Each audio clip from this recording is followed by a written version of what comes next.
তিনি চেয়েছিলেন প্রশাসনের যন্ত্রটাকে ব্যবহার করে এই এসআইআর প্রক্রিয়াটাকে যতটা পারা যায় করে দাও, ডিস্টার্ব করে দাও, ভেঙে ফেলো। যে এই মোফাক্কেরুল কিন্তু তার একক মস্তিষ্কে এটা করেনি। 87 থেকে 56 প্রতি হাজারে কমলো, এটা কিন্তু মমতা ব্যানার্জির ক্ষেত্রে একটা ব্যাড সিগন্যাল। মমতা ব্যানার্জি বা তার দল এখনো পর্যন্ত সেই ঐতিহাসিক স্বীকারোক্তির কিন্তু ক্ষমা চাওয়া ভুল হয়েছিল এগুলো বলেনি। তার এনআইএ তদন্ত আগামীতে বেরিয়ে আসবে কে সত্যি কে মিথ্যে। মমতা ব্যানার্জি নির্দেশ দিয়েছিল হুমায়ুন কবিরকে যে তুমি এই কথাগুলো বলো, তার প্রশাসনকে চুপচাপ বসিয়ে রেখে এ ধ্বংসলীলা হতে দিয়েছেন। নিজের দুর্নীতিটা ঢাকতে চেয়েছে, সুপ্রিম কোর্টে গেলে যদি বেরিয়ে যায়, তারপর যখন লিমিট ক্রস করে গেছে বলেছেন দিল্লি যাও। তিনিও চেয়েছেন এসআইআর-এর নাম বাদ যাক এবং স্পেসিফিক সংখ্যালঘু নামগুলো বাদ যাক, যে তিনি নাম ম্যাক্সিমাম কাটাবেন এসআইআর-এ, তার প্রশাসনকে চুপচাপ বসিয়ে রেখে এইবার এটার পুরো ক্ষোভটা চ্যানেলাইজ করে বিজেপির দিকে দেবেন। স্যার, এসআইআর এর শেষমেশ 90 লক্ষ মতো নাম বাদ গেল। শতকরার দিক দিয়ে দেখলে নদিয়া প্রথম এবং সংখ্যার দিক দিয়ে দেখলে মুর্শিদাবাদ প্রথম। এই যে সংখ্যাটা, এই যে স্ট্যাটিক্সটা, এটা কি ভোটের কতটা প্রভাব ফেলবে এবং কীভাবে প্রভাব ফেলবে? দেখো, দুটো অ্যাসপেক্ট হতে পারে। 90,83,345 অর্থাৎ 8টি জেলায়, তার মধ্যে 51 লক্ষ, অর্থাৎ 4 ভাগের 3 ভাগের 2 ভাগই কয়েকটা জেলা কনসলিডেট করে কাটা হয়েছে। তুমি বললে পার শতকরা নদিয়া, আর যদি টোটাল অঙ্কে দেখা যায় মুর্শিদাবাদ, এবং যদি সার্বিকভাবে দেখা যায় 2 24 পরগনা মিলে অনেক বেশি ভোটার। তারপর মালদা। তুমি যদি ভালো করে এগুলো পয়েন্ট আউট করো যে কি প্রভাব পড়বে, দুটো হতে পারে। যে আপাতত যদি পাটিগণিতটা বলা যায়, ভোটের অঙ্কের পাটিগণিতটা যদি দেখো, যে যেই পাটিগণিতে অন্তত বিজেপি মনে করছে এই বিপুল সংখ্যক নাম কাটা যাওয়ার পিছনে যে রসায়নটা কাজ করতে পারে, সেটা হচ্ছে তোমার সংখ্যালঘু এরিয়াগুলোয় প্রচুর নাম কাটা গেছে, প্রচুর মহিলা ভোটারের নাম কাটা গেছে। এই দুটো ভোট ব্যাংক মমতা ব্যানার্জি নিজের কনসলিডেটেড ভোট ব্যাংক। তুমি যদি আরেকটু করো যে 2021 বিধানসভা নির্বাচন, যেখানে 2,90,39,983টা তৃণমূল ভোট পেয়েছিল এবং বিজেপি পেয়েছিল ওই ভোটে টোটাল পশ্চিমবঙ্গে 2,27,97,411টা, অর্থাৎ প্রধান শাসক এবং বিরোধীর টোটাল ভোটের অঙ্ক ছিল 62,41,572টা। তৃণমূল বেশি ভোট পেয়েছে এই অংশটা। এবার 24 লোকসভা নির্বাচন পিছু যদি বিধানসভার ওয়ারির হিসাব করো, টোটাল 24 নির্বাচনে তৃণমূল পশ্চিমবঙ্গে ভোট পেয়েছিল 2,88,41,000, অনেকটাই ভোট কমেছিল 21 নির্বাচনের সাপেক্ষে। আর বিজেপি পেয়েছিল 2,40,81,000, অর্থাৎ ডিফারেন্সটা কমে দাঁড়িয়েছিল 44,60,000, অর্থাৎ 6-7% খুব জোর হলে। এই জায়গায় দাঁড়িয়ে আজকে ভোট কাটা গেল প্রায় 91 লক্ষ। বিজেপি হয়তো ভাবছে যে যে ডিফারেন্স তার চেয়ে বেশি ভোট কাটা গেছে, অর্থাৎ পাটিগণিতের অঙ্কে আমাদের একটা সহজ জয়ের গন্ধ পাওয়া যাচ্ছে। দ্বিতীয় যদি তুমি আরেকটা স্ট্যাটিস্টিক্সে আসো, 21 নির্বাচনে আমরা একটা হিসাব করছিলাম যে 10,000 বা 10,000-এর নিচে, অর্থাৎ 5%-এর কাছে পিঠে ভোটের মার্জিনে জেতা আসন টোটাল ছিল 69টা। তার মধ্যে তৃণমূল 40টাতে খুব কম ভোটের মার্জিনে জিতেছিল, আর 29টাতে জিতেছিল বিজেপি। এবার যদি দেখো এবারের এই 40টা আসন যেটা তৃণমূল খুব কম মার্জিনে জিতেছিল 21-এ, সেখানে কিন্তু 10,000 থেকে 40,000 ভোটার কাটা গেছে। অর্থাৎ এই যে মার্জিনাল সিটটা, এটা কিন্তু ভেরি ক্রুশিয়াল বিজেপির ক্ষেত্রে। তারা যেটা ভাবছে এটা পাটিগণিতের ব্যাপার। আর এই 10 থেকে 40,000 যে 40টা সিটে ভোট কমে গেল এসআইআর-এর জন্য, তার মধ্যে দেখা গেছে ভোট কমের অঙ্কে 75% মুসলিম ভোট কাটা গেছে। বোঝা গেল? অর্থাৎ যে মুসলিম ভোটটা কনসলিডেট করেছে তৃণমূলের ভোটে, সেই ভোটারটা বেশি কাটা গেছে। দ্বিতীয়, যদি তুমি আরেকটু ব্যাক শিফটে যাও, 24 নির্বাচনে এই মার্জিনাল বিধানসভা, লোকসভা ওয়ারি নির্বাচনে বিধানসভায় সংখ্যাটা বেড়ে গেল হেড অন কলিশন, একদম কম মার্জিনে জেতা আসন দুপক্ষের হয়ে গেল 89টা। তার মধ্যে তৃণমূল জিতল 51টায় আর 33টা আসন বিজেপি খুব কম মার্জিনে জিতেছিল। এই 51টা আসনে এবার দেখা গেছে 51টার মধ্যে 49টাতেই এসআইআরে 10,000 থেকে 35,000 নাম কাটা গেছে। তার মধ্যে তালডাঙ্গা বা ইন্দাসে ভোট কমেছে 10,000-এর কম ভোট কেটেছে এসআইআরে, বাকিগুলো সব 10,000 থেকে 35,000 ভোট কাটা গেছে। এবং এই অঙ্ক তার মধ্যে ওই একই 75%ই দেখা যাচ্ছে মুসলিম ভোট কমেছে, 75 থেকে 80।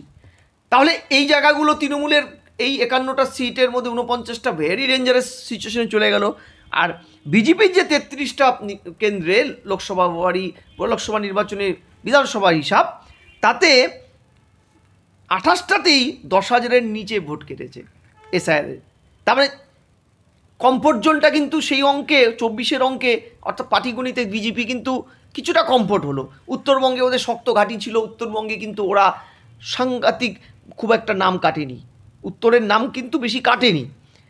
ফলে এবং মহিলা ভোটার, যে ভোটারটা আমরা এসআইআরের আগে দেখেছিলাম প্রতি 1,000 জন পিছু এ রাজ্যে মহিলা ভোটারের সংখ্যা 559 জন, সেটা আজকে 59 বা 65 এরকম কিছু একটা। আজকে কিন্তু সেই সংখ্যাটা ভয়ানকভাবে এসআইআরের পরে মানে 1,000 পুরুষ পিছু 2024-এও আমরা দেখেছিলাম 998 জন ছিল মহিলা। আজকে আফটার এসআইআর সংখ্যাটা দাঁড়িয়েছে ভোট কাটাকাটির মানে এসআইআরের পরে মহিলা ভোট কাটা যাওয়ার পরে 1,000 জন পুরুষ পিছু 956 জন দাঁড়িয়েছে। অর্থাৎ এই যে 87 থেকে 56 প্রতি হাজারে কমলো, এটা কিন্তু মমতা ব্যানার্জির ক্ষেত্রে একটা ব্যাড সিগন্যাল। কারণ কি, এই মহিলা ভোটটাও কিন্তু তার লক্ষ্মী ভাণ্ডার, তারপরে আরও কিছু কন্যাশ্রীর এর বেনিফিটসিয়ারি, এরা ডিরেক্ট বেনিফিশিয়ারি। ফলে এটা পাটিগণিত বললাম, কিন্তু প্রশ্ন হচ্ছে ভোট রাজনীতি তো আর পাটিগণিতেই চলে না, অনেকগুলো দিক থাকে। সেটা হচ্ছে ন্যারেটিভ। সেই ন্যারেটিভ যেটা 2006-এর 9 লক্ষ ভোটার লিস্ট থেকে ভোট কাটা যাওয়ার পরেও বামফ্রন্ট শাসক দল 235টা সিট পেয়েছিল, কোনো এফেক্টই পড়েনি। ফলে এই জায়গায় দাঁড়িয়ে মমতা ব্যানার্জি যেটা করছে, মমতা ব্যানার্জি কে দেখানো হচ্ছে বিভিন্ন মিডিয়াগুলোতে তিনি এসআইআরের বিরুদ্ধে সিঙ্গেল লড়াকু, ওয়ান ওমেন আর্মি, তিনি ওয়ান ওমেন আর্মির ভূমিকা নিয়েছেন তিনি। কিন্তু তুমি যদি পুরো এসআইআর পর্বটার দিকটা খেয়াল করো, ফেব্রুয়ারি 2025 এসআইআরের মতনই বাড়ি বাড়ি গিয়ে ভুতুরে ভোটার খোঁজার কাজটা কিন্তু প্রথম তৃণমূল নেত্রী করে পথটা দেখিয়েছিল এসআইআরের। ফলে কাজটা তারও আগে যদি চলে যাও, চরণ সিং আটোয়ালের মুখে কাগজ ছুঁড়ে মেরে 1 কোটি ভুতুরে ভোটার এ রাজ্যে ঘাপটি মেরে লুকিয়ে আছে, এই দাবিটা মমতা ব্যানার্জির। আমার যতদূর জানা পড়ে, তোমার জানা আছে কিনা জানি না, মমতা ব্যানার্জি বা তার দল এখনও পর্যন্ত সেই ঐতিহাসিক স্বীকারোক্তির কিন্তু ক্ষমা চাওয়া ভুল হয়েছিল এগুলো বলেনি। তার মানে ধরে নেওয়া যাচ্ছে তারা তাদের স্ট্যান্ডে ঠিক এখনও। এবার প্রশ্ন যেটা দাঁড়ালো, আজকে দাঁড়িয়ে মমতা ব্যানার্জি এই এসআইআর নিয়ে যে লড়াই খেলাটা খেলছে, আমি লড়াই খেলাটা কেন বললাম, যে তুমি দেখবে লড়াই খেলাটা তিনি এসআইআরের বিরুদ্ধে করেছেন, কিন্তু জান লড়িয়ে কিন্তু খেলেননি।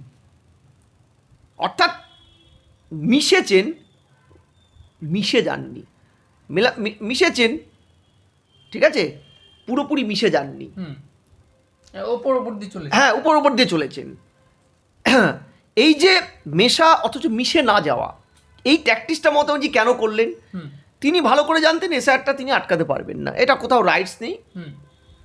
তিনি প্রক্রিয়াকরণটা অবিজেপি রাজ্য কেরল, তামিলনাড়ু করেছিল, যে প্রক্রিয়াকরণটা যাতে শুদ্ধতা বজায় থাকে, যেটা স্টেট গভর্নমেন্টের কাছে থাকে, তারা কিন্তু সেটা করেছিল সহযোগিতা। এবং আমি কেরল এবং তামিলনাড়ুর জানি, এসআইআর ডিক্লেয়ার হওয়ার পরে তারা কিন্তু সর্বদলীয় বৈঠকটা করেছিল, সেটা বিজেপিকেও ডেকেছিল, ঠিক আছে।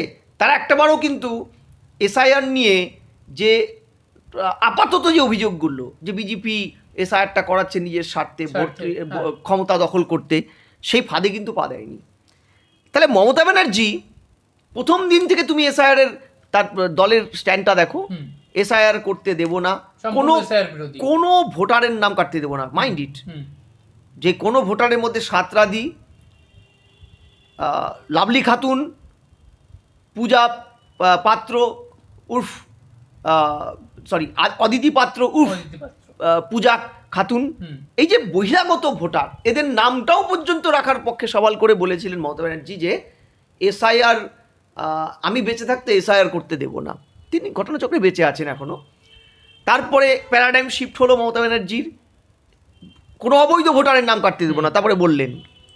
তারপরে ধীরে ধীরে এসআইআর মানলেন, কিন্তু যেটা করলেন না, তার প্রশাসনকে প্যারালাইজ করে রাখলেন। ডেটা অপারেটর দিলেন না,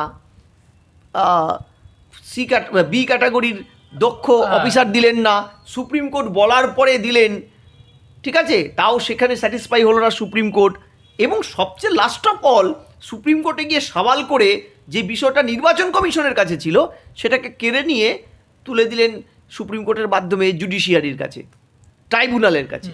তাহলে প্রশ্নটা দাঁড়ালো, যে কাজটা আপনার আমলার মাধ্যমে নির্বাচন কমিশন করছিল, সেটাকে আপনি ওকালতি করে সন্তর্পণে আপনার আমলা, ডিএম, এসডিও বকলমে নির্বাচন কমিশনের হাত থেকে কেড়ে নিয়ে যখন জুডিশিয়ারির কাছে দিলেন, তখন তো আপনার বলার জায়গাও রইল না, নির্বাচন কমিশনেরও বলার জায়গা হয়ে গেল যে আমার হাতে তো কিছু নেই, যেটা নির্বাচন কমিশন বলছে। তাহলে পুরোটা। তৃতীয়, তুমি এসআইআর নিয়ে মমতা ব্যানার্জি বলেন আমি ওকালতি করেছি সুপ্রিম কোর্টে, প্রয়োজনে গতকাল বলেছে আবার যাবেন। কিন্তু তুমি যদি ডেটা দেখো যে তিনি সর্বদলীয় বৈঠকও করেননি, প্রশাসনকেও অ্যাক্টিভ করেননি। তারপরে মোস্তারি বানু, ভগবান গোলার সেই সিপিএম সমর্থক মহিলা, মুসলিম মহিলা, তিনিই কিন্তু সুপ্রিম কোর্টের দরজাটা নক করেছিলেন। তৃণমূল কিন্তু করেননি, কিন্তু তৃণমূল প্রচারে থেকেছে। তৃণমূল এই বিপুল অঙ্কের ভোটটাকে কাটা যাওয়াটা, মানুষের কষ্ট, যন্ত্রণা, লড়াইকে এইটাকে ন্যারেটিভ করেছে। কেন করেছে? কারণ তৃণমূল জানে 15 বছরে চাকরি চুরি, গরু চুরি, বালু চুরি, দুর্নীতি, 44টা দপ্তর গ্রসলি 44টা দপ্তর তৃণমূলের ক্যাবিনেটের মমতা ব্যানার্জির, সবগুলোই হাইকোর্ট, সুপ্রিম কোর্টের দুর্নীতির সাথে অভিযুক্ত, প্রমাণিত। তাহলে এই বিপুল দুর্নীতিটা মানুষের সরাসরি জীবন জীবিকায় আক্রমণটা করেছে, বিশেষ করে জেনজিদের। 1.5 কোটির কাছাকাছি জেনজি ভোটার এই মুহূর্তে রাজ্যে, এদের উপরে কিন্তু প্রভাব বিস্তার করেছে। একটা বড় অংশ মহিলা তার মধ্যে, তাদের উপরে প্রভাব বিস্তার করেছে আরজি করে ধর্ষণ খুনের ঘটনাটায়। ইভেন সব স্তরে, শুধু মহিলা কেন, এমনকি চাকরি নেই, প্রশাসনের গুড গভর্নেন্স দেওয়ার প্রতিশ্রুতিতে ব্যর্থতা, সব কিছু নিয়ে যে একটা অ্যান্টি ইনকামবেন্সি ফ্যাক্টর হচ্ছে। এবং তার সাথে যুক্ত হয়েছে সংখ্যালঘু ভোট, যে ভোটটা মমতা ব্যানার্জি নিজের ঘরের ভোটার ছিল, এবার 3টে স্থানীয় দল এই ভোটটায় ভাগ বসানোর চেষ্টা করছে। সাথে আছে কংগ্রেস, মালদা মুর্শিদাবাদে তাদের ভালো রেজাল্ট হওয়ার আগাম আমরা এটাও পাচ্ছি। 2024 5টা বিধানসভায় তারা এগিয়েছিল, মালদা মুর্শিদাবাদ মিলে। মালদায় তারা ফার্স্ট পজিশন পেয়েছিল, মুর্শিদাবাদের ফার্স্ট পজিশন, মুর্শিদাবাদও ফার্স্ট পজিশন। সুতি, ফারাক্কায় তারা টপ র্যাঙ্ক করেছিল বিধানসভা ওয়ারি হিসাবে।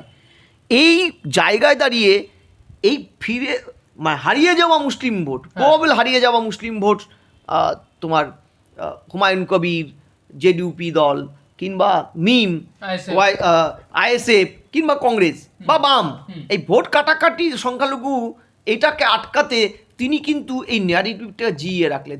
অর্থাৎ তিনি এসআইআর এর সমস্যার সমাধান করলেন না, সমস্যাটা বাড়তে দিলেন।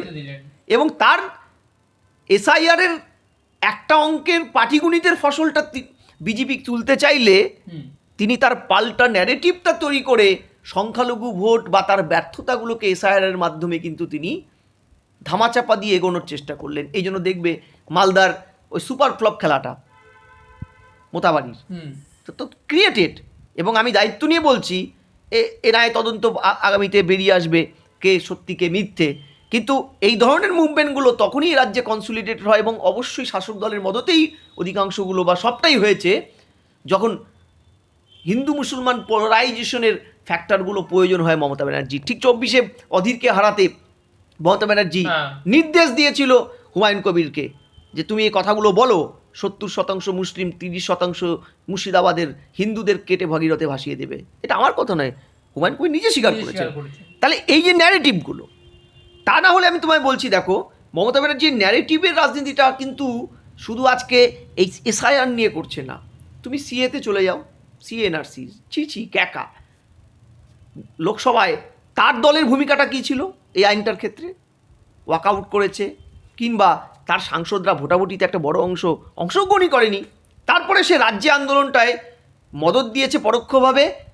ব্যাপক লুটোতরাজ, ব্যাপক ধ্বংস এই আন্দোলন নিয়ে সংখ্যালঘুদের, সেটাকে তিনি তার প্রশাসনকে চুপচাপ বসিয়ে রেখে এ ধ্বংসলীলা হতে দিয়েছেন। তারপরে যখন লিমিট ক্রস করে গেছে বলেছেন দিল্লি যাও। ঠিক একইভাবে তুমি ওয়াকআপ নিয়ে তার দলের মন্ত্রী সিদ্দিকুল্লাহর প্রবচন থেকে শুরু করে তার দলের ভূমিকা আমরা সবাই জানি, কিভাবে একটা বড় ধরনের ম্যানমেড ক্রাইসিস তৈরি করে সংখ্যালঘুদের ভড়কে দিলেন, দিয়ে প্রশাসনকে চুপচাপ বসিয়ে রাখলেন। চন্দন দাস, হরগোবিন্দ দাস হত্যা হলো, হিন্দুরা ঘরছাড়া হলো শামশেরগঞ্জ, জাফরাবাদে। তারপরে তিনি কি বললেন? দিল্লি গিয়ে আন্দোলন করুন। ঠিক দিল্লি 100 দিনের কাজ, এত লড়াই আন্দোলন, কিন্তু কাজের কাজ কি মমতা ব্যানার্জি করেছিলেন?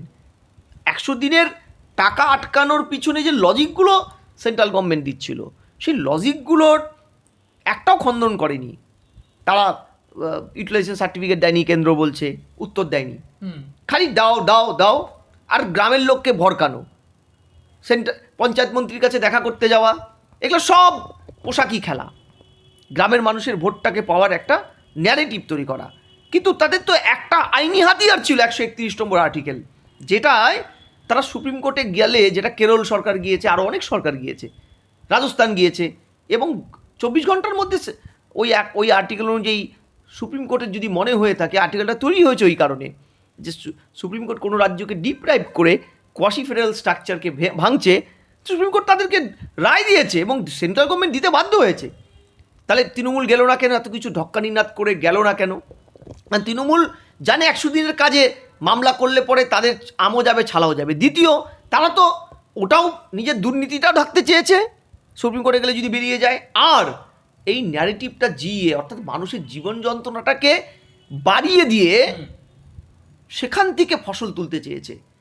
তাই পশ্চিমবঙ্গ ক্ষেত মজুর সমিতি, যেটা সিপিএমের কৃষক সভা, তারা যখন মামলাটা করলো, তার প্রেক্ষাপটে ফসলটা ঘরে তুলতে মরিয়া হলো, সুপ্রিম কোর্ট অর্ডার দিল ভারত সরকারকে। তৃণমূল কী করেছিল? আমি এই রকম অনেকগুলো তোমাকে এই 15 বছরের রাজত্বকালে আমরা দেখাতে পারি যে তৃণমূল নেত্রী এগুলো প্রতিবাদের নামে মিশে যায়নি। ঠিক আছে, প্রতিবাদ খেলা খেলেছে, কিন্তু জান লড়িয়ে প্রতিবাদের লাস্ট অস্ত্রটা তিনি ব্যবহার করেননি। কারণ তিনিও চেয়েছেন এসআইআরের নাম বাদ যাক এবং স্পেসিফিক সংখ্যালঘু নামগুলো বাদ যাক। তিনি এত বড় বড় কথা বলছেন, সংখ্যালঘু নাম বাদ, এই যে বিভিন্ন জায়গায় বিএলও দেয়নি, বিএলওর নাম করে তিনি কী সব করেছেন, দলের লোক ঢুকিয়েছেন, আপনার যারা এলিজেবল এসআইআর কাজটা করার তাদেরকে দেয়নি, ভুয়ো নাম ঢুকিয়েছেন, ধরা পড়েছে, বিএলওরা একটার পর একটা কনস্পিরেসি করেছে, শাস্তি দেয়নি। এই চিত্রনাট্য তো আমরা 4-5 মাস ধরে দেখছি, 5 মাস ধরে। তাহলে আজকে উনি এই যে রাস্তা একদম মঞ্চ কাঁপিয়ে দিচ্ছেন তিনি এবং তার দল এসআইআরের বিরুদ্ধে, তার কি নৈতিক অধিকার আছে এসআইআরের বিরুদ্ধে কথা বলার? এই মানুষগুলোর নাম বাতিল হওয়ার কি প্রত্যক্ষ দায়ী মমতা ব্যানার্জি বা তার দল বা তার সরকার নয়? একবার ভেবে দেখো তো। আমি তোমাকে স্পেসিফিক ডেটা দিচ্ছি, যে ব্যবস্থাটা সরকার, রাজ্য সরকার পুরোটা করতে পারতো, যে ব্যবস্থাটা কেরল, যে ব্যবস্থাটা তোমার তামিলনাড়ু বিরোধী রাজ্য হয়েও দেখিয়ে দিল, তারা এটাকে ভোট রাজনীতি করেনি, ভোট রাজনীতি পাথেও করেনি, নিজের দুর্নীতি, নিজের অপশাসন ঢাকতে চায়নি। তাই তারা নির্বাচন কমিশনের এসআইআর নামক যদি ফাঁদ বলে থাকো, সেই ফাঁদে কিন্তু তারা পা গলায়নি, তারা কাঁধে কাঁধ মিলিয়ে কাজটা করেছে, তাদের ম্যাক্সিমাম বৈধ ভোটারের নামটাকে রাখার চেষ্টা করেছে। মমতা বন্দ্যোপাধ্যায় কিছুদিন আগে বলেছিলেন যে এসআইআর বিজেপির দিকে বুমেরাং হবে, এবার কি উল্টে সেটা তৃণমূলের দিকে হয়ে গেল? তাহলে না, এটাকে এখনই বলার জায়গা নেই।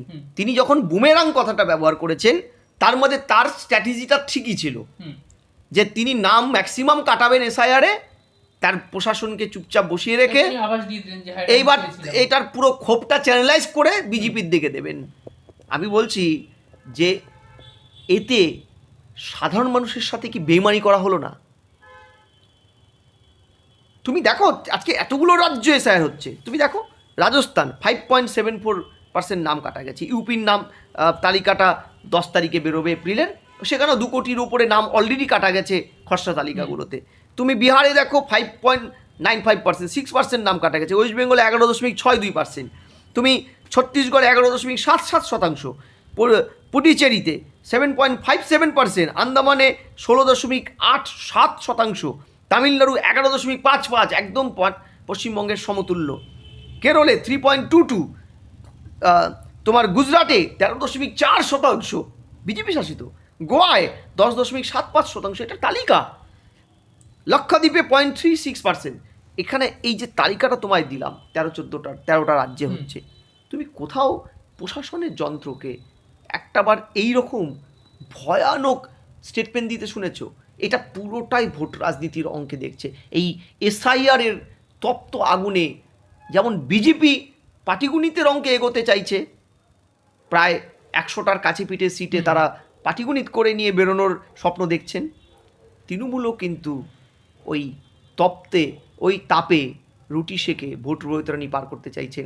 মানুষের ক্ষোভ যন্ত্রণা লাঘব না করে সেটাকে বাঁচিয়ে রেখে জিইয়ে রেখে বাড়িয়ে দিয়ে তৃণমূলও কিন্তু তার ভোট বৈতরণী, বিশেষ করে মুসলিম সম্প্রদায়ের ভোটটা।